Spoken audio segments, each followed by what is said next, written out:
Bem, vamos então continuar na nossa saga de prospectar os melhores profissionais brasileiros sobre essa crise do Covid-19. Eu tenho tido o privilégio de entrevistar pessoas exponenciais do meio médico, como, por exemplo, neste momento nós temos aqui a presença honrosa para nós do Dr. Jan Gorenstein, que é médico infectologista do Hospital Emílio Ribas e do Albert Einstein. Tudo bem, doutor Jan? Como vai, Amaury? Como vai a todos? É uma honra, um privilégio meu poder participar do teu programa. O privilégio é nosso em enriquecer o nosso telespectador com novas informações. Eu queria falar um pouquinho sobre sistema imunológico primeiro. Muito se fala sobre o grau do Covid-19 para quem tem mais e para quem tem menos imunologia no seu corpo. Me dê uma dica, João, uma dica para todos que estejam nos vendo. Quais são os seus conselhos para que a gente tenha uma imunologia, no mínimo, consistente para enfrentar essa pandemia? Pois é, Amaury, nós não temos nada que melhore a nossa imunidade.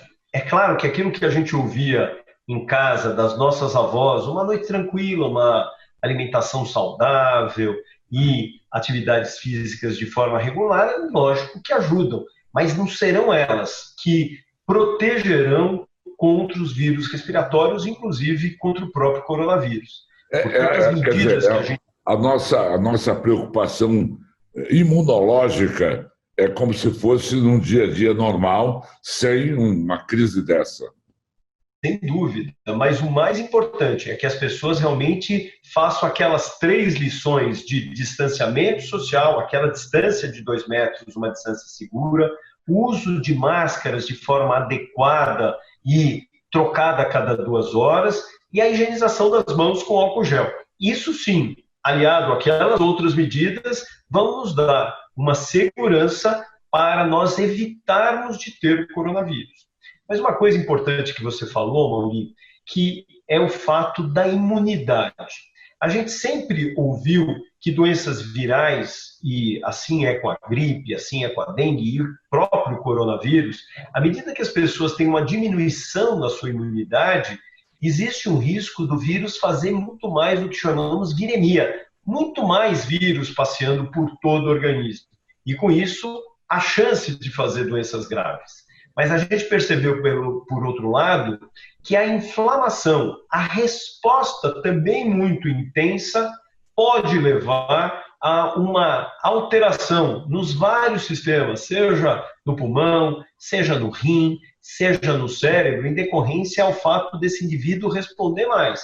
Por isso, hoje, nós vemos nas unidades de terapia intensiva, 26% dos nossos pacientes são jovens que não tinham nada de doenças que nós diríamos doenças de risco, seja problemas na sua imunidade, seja problemas no seu pulmão, seja problemas no rim, seja diabetes, e desenvolveram formas graves, alguns dos quais até morreram.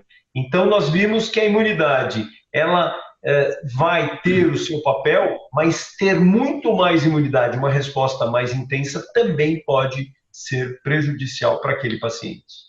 Agora, eu tenho um amigo meu, fumante, já com problemas de efizema, ele é efizematoso, não sei se a expressão é correta, não consegue deixar de fumar, não consegue, e se coloca no hall dos que têm mais risco, porque o pulmão é um dos prediletos desse vírus, não é?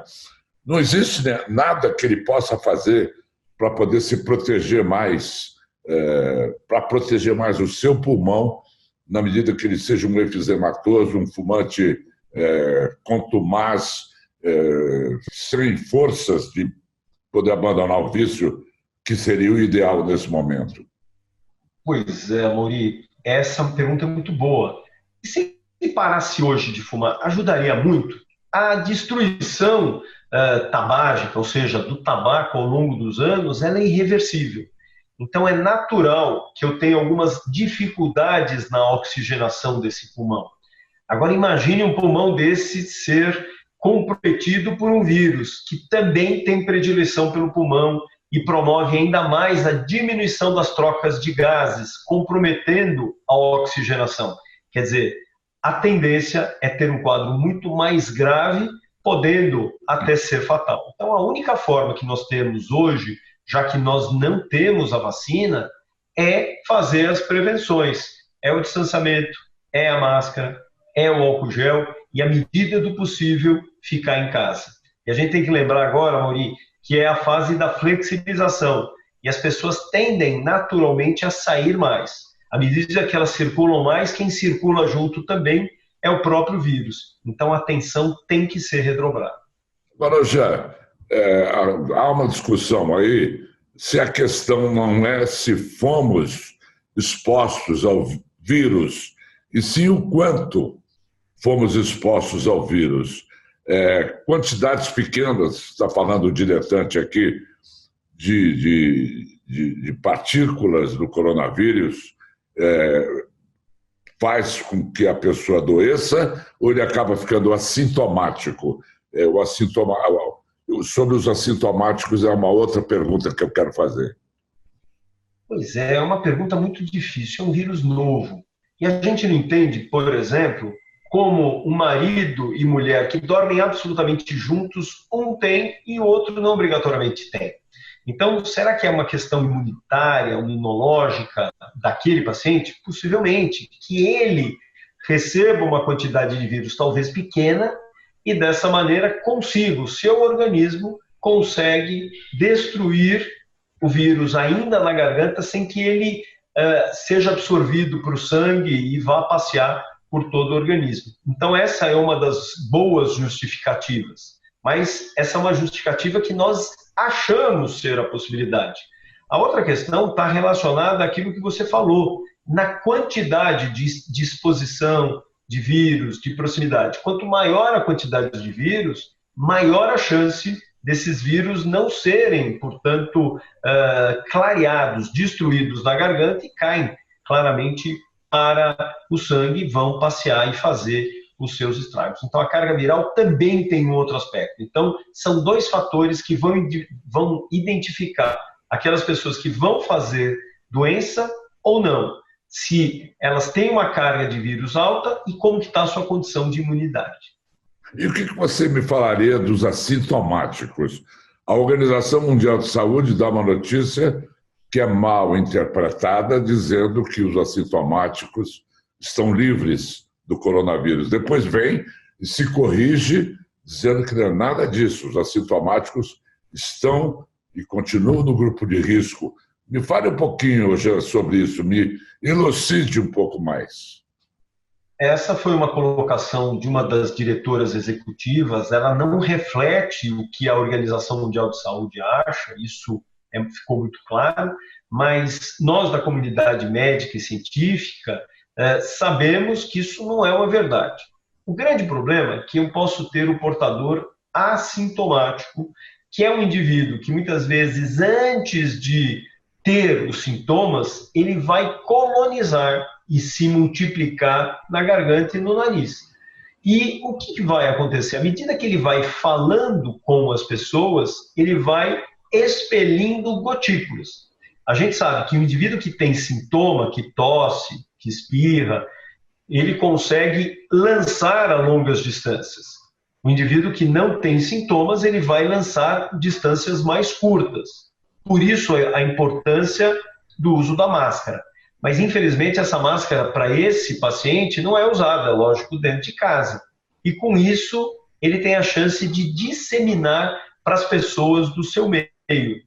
Então, a nossa preocupação são com esses portadores assintomáticos, sem sintomas, que vão ter a colonização, a presença desse vírus, antes de iniciarem os sintomas. Só que, enquanto isso, eles estão disseminando para as pessoas.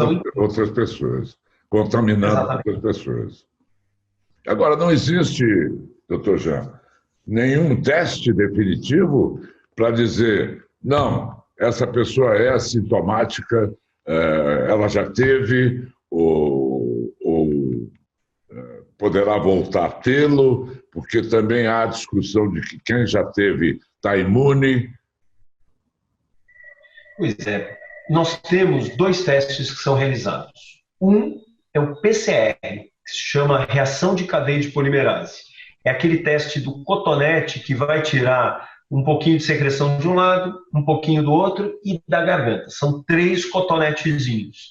E, para ser melhor, para eu conseguir obter o vírus, eu preciso pegar num período de 3 a 7 dias em que eu tenha sintomas. Porque eu vou ter sintomas, produzir muito mais secreção e a chance é muito maior. Além do que, aquele cotonete tem que ir lá no fundo, muitas vezes de uma forma até incomodativa, mas é a forma que a gente tem de resgatar a maior chance desses vírus. Mas eu posso ter a sorologia. Caso esse PCR venha negativo, eu posso ter a sorologia. Essa sorologia, na verdade, ela vai mostrar 2 anticorpos, duas imunoglobulinas.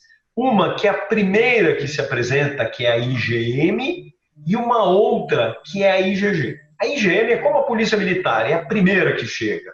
E ela vai ficar por um período variável, que pode demorar de 7, 15 dias.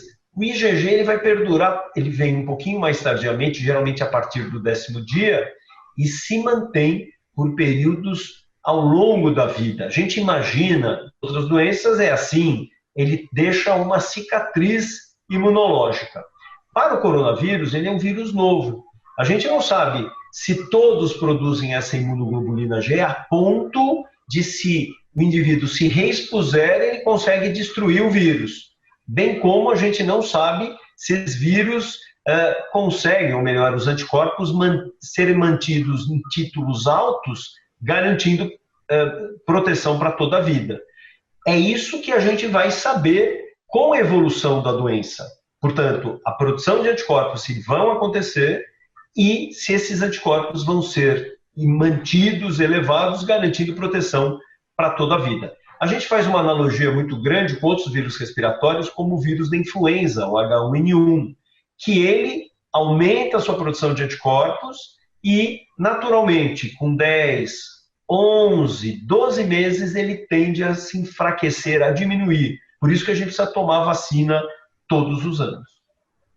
Doutor, já desculpem o nosso diletantismo, não é? Mas o vírus, ele acaba sobrevivendo sobre quais superfícies? Eu, por exemplo, a hora que eu vou pegar o meu jornal na porta do meu apartamento, eu fico preocupado como eu devo proceder se a superfície do jornal não vem infectada. A gente está falando também em embalagens de supermercado, não é? Estamos falando também da sola do sapato, quando a gente vem da rua por alguma razão que nos levou fora da rua obrigatoriamente. Me fale um pouquinho da sobrevivência e do tempo dessa sobrevivência do vírus sobre superfícies. O vírus ele se mantém presente, dependendo das superfícies, de 3 horas a 9 dias. Olha lá.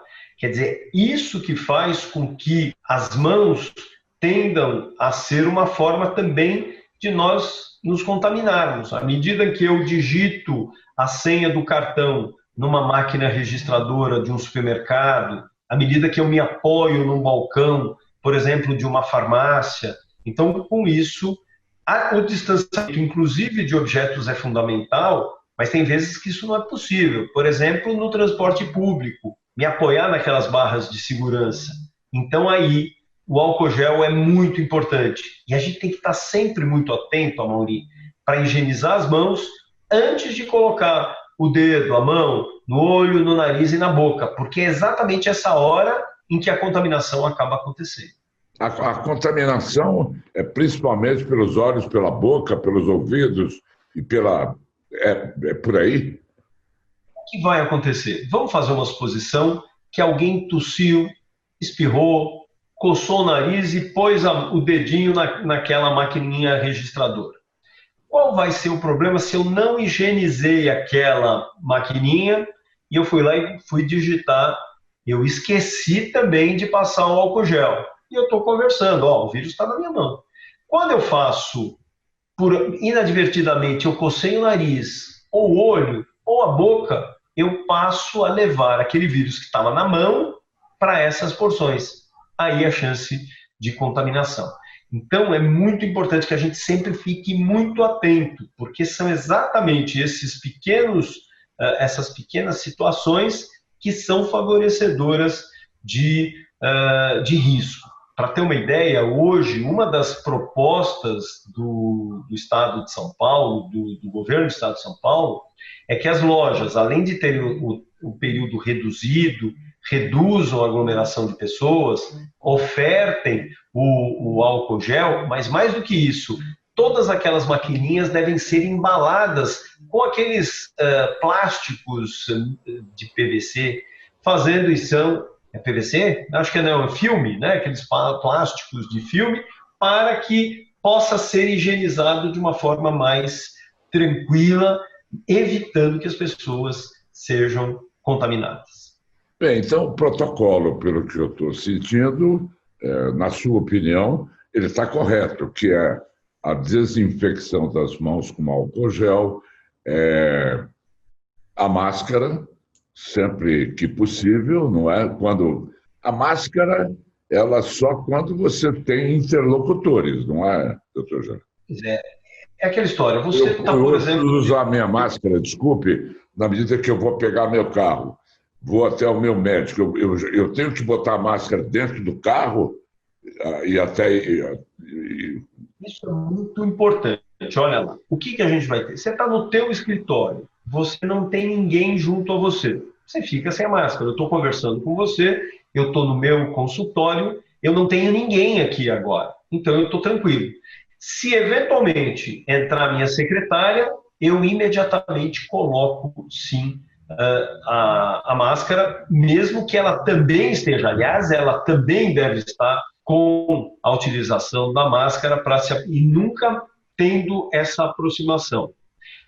Receber materiais, muitas vezes, exige que eu olhe, assine e higienize a minha mão. Então, esse hábito vai se fazer presente com maior frequência. Isso vai ser importante. Agora, você está dentro do teu carro, você está sozinho, não há problema. Você pode ligar o ar-condicionado, pode deixar os vidros fechados.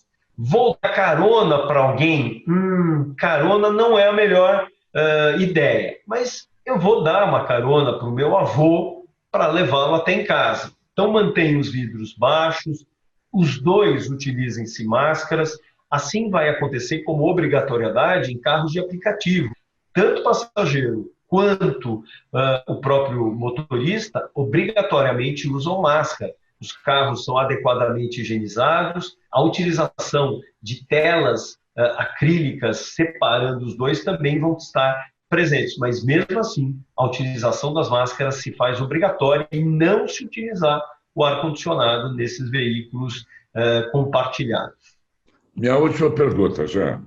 Quando a gente tosse ou quando a gente espirra, nós temos partículas maiores, algumas das quais vão ao chão, e temos as que ficam no ar, por força do espirro ou por força da tosse. Qual partícula é mais perigosa? A que fica no ar ou a que caiu no chão? Desculpe o meu diletantismo. Mas, não, é ótimo. E eu acho que assim, a gente aprendeu muito a aerodinâmica do vírus. Nós não sabíamos disso. Nós sabíamos que era um vírus que produzia gotículas. O que acontece? Eles são eliminados através de partículas maiores, que acabam se tornando pesadas e caem. Essas podem cair sobre superfícies, então móveis, bancadas, aparelhos, por exemplo, de computador, e, lógico, poderem ser um vetor de transmissão, principalmente se eles forem compartilhados com outras pessoas e não higienizados. Mas nós temos um problema. Aquelas partículas que ficam em suspensão, que são partículas muito pequenas, e produzem o que nós chamamos aerosol. Elas podem ficar em suspensão de 30 minutos até 3 horas. A gente não sabe se elas estão viáveis, mas elas estão ali. Isso passa a ser um problema que quando nós imaginamos alguém no elevador tossindo ou espirrando e depois, sem que ninguém esteja ali, nós abrimos a porta e entramos, ali pode ser um cenário de risco. E essa é a importância de nós usarmos a máscara saindo de casa. Eu abri a porta do meu apartamento, eu já saio com a máscara. Peguei e toquei os botões do elevador, já passou com gel. Aliás, uma coisa importante, primeiro eu toco o botãozinho do elevador e depois eu passo álcool gel. A gente tem tido acidentes em alguns condomínios que as pessoas passam o álcool gel na mão e colocam o dedinho na botoneira. Nós tivemos alguns que levaram choque. Então, cuidado. Toquem a botoneira do elevador e depois higienizem as mãos. E assim façam sempre. Vou para uma academia do prédio, é hora de ir? Está abrindo as academias dos prédios, infelizmente. Não seria o melhor cenário, mas todos têm que ter bom senso, nós temos que ter distância entre as pessoas, todos se utilizando da máscara, a higienização das mãos, dos aparelhos da bicicleta devem ser rigorosas, para a gente evitar que ali passe a ter um cenário de risco de transmissão de doença. Tá muito bem, doutor Jean, muito obrigado. É importantíssimo a gente passar esses conceitos estabelecidos e novas visões, como foi o caso da nossa conversa aqui, e eu espero recebê-lo outras vezes no meu programa. Muito obrigado ao Hospital Emílio Ribas, ao Albert Einstein, e vamos cumprir os protocolos para ver se nós nos livramos desse mal que provavelmente seja o mal do século. Pois é, olha, novamente, muito obrigado pelo convite. Vai ser uma honra poder estar pessoalmente aí. Vamos torcer, continuar respeitando essas fases de flexibilização para que a gente possa chegar naquela fase 5, que é o novo normal, para que a gente possa sair realmente e reabrir o maior número de locais e de comércios, de academias, mas ainda não é hora. Então vamos continuar fazendo o nosso papel para flexibilizar de forma gradual e progressiva. Obrigado pelas informações, Jean. Um grande abraço. Até a próxima. Um grande abraço. Obrigado. Viu?